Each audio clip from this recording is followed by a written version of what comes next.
Les Américains sont prêts avec une tempête majeure en ce dimanche 25 janvier. Le système va glisser vers l'est et éventuellement atteindre le Québec aussi en fin de journée. Donc, on prévoit une bordée de neige quand même entre dimanche et lundi pour les portions les plus au sud de la province. Pour ce qui est des États-Unis, on prévoit même théoriquement du temps actif, possiblement des tornades du côté de l'Alabama, de la Floride, de la Géorgie également. Donc, pour eux, ça brasse un peu plus que nous, mais nous, on va avoir vraiment plus de neige que des tornades, évidemment. Donc, on voit ici les avertissements en vigueur. On a plusieurs couleurs. Tout d'abord, des avertissements de froid encore là, pour certaines portions du nord-est. Sinon, on a un avertissement de neige pour les portions de Montréal et de la rive sud. Et du côté américain, on est en avertissement de tempête hivernale. Donc, on voit qu'il y a une bonne différence quand même en intensité. Donc, pour ce qui est de la neige maintenant, le tout va commencer aux alentours de 17 heures dimanche pour le sud de la province, un débordement du système qui va apporter de la neige au début faible, mais cette neige va s'intensifier au courant de la nuit surtout. Et elle va gagner du terrain aussi là, pour les portions de la capitale nationale et éventuellement aussi le Saguenay-Lac-Saint-Jean, mais en plus faible quantité. Donc, on voit ici les moments critiques.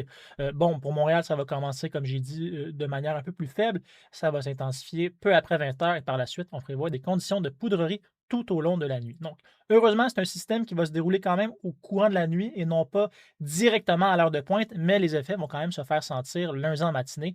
Pour vos déplacements, ça risque d'être difficile sur les routes parce qu'on prévoit pas mal de neige. Donc, jusqu'à 20 centimètres pour la région de Montréal, 30 possibles pour certaines portions de l'Estrie le long de la frontière avec les États-Unis. Et par rapport à la prévision initiale, bien, on prévoit plus de neige plus au nord également. Donc, même Gatineau est rendu dans le risque de 15 à 20 centimètres, mais aussi certaines portions de Chaudière-Appalaches, notamment Thetford Mines. Donc, pour ce qui est de la neige, elle va tomber dans un environnement très froid. Elle va être donc fine, volatile. Elle va donc pouvoir être déplacée facilement. Des rafales vont rester entre 30 et 50 km/h. On ne parle pas de rafales violentes, loin de là, mais ça va être suffisant pour soulever la neige, donc réduire la visibilité, surtout lors de poudreries basses. Mais également, on pourra avoir des lames de neige, ces petites dunes là, qui se forment, surtout en terrain découvert sur les chemins un peu plus secondaires, moins passants.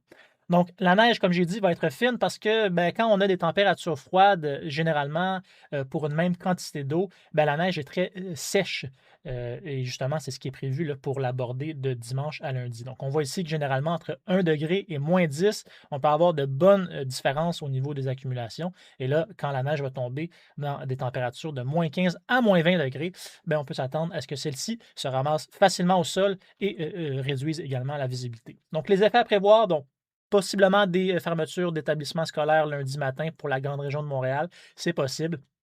Sinon, ben, en raison du temps très froid, c'est sûr que la chaussée va être glissante. On prévoit aussi des accrochages, des sorties de route possiblement. Donc, une heure de pointe quand même compliquée lundi, mais compte tenu que la neige va avoir tombé au courant de la nuit précédente, les effets devraient être un peu moins saisissants que si la neige avait tombé en plein milieu de l'heure de pointe.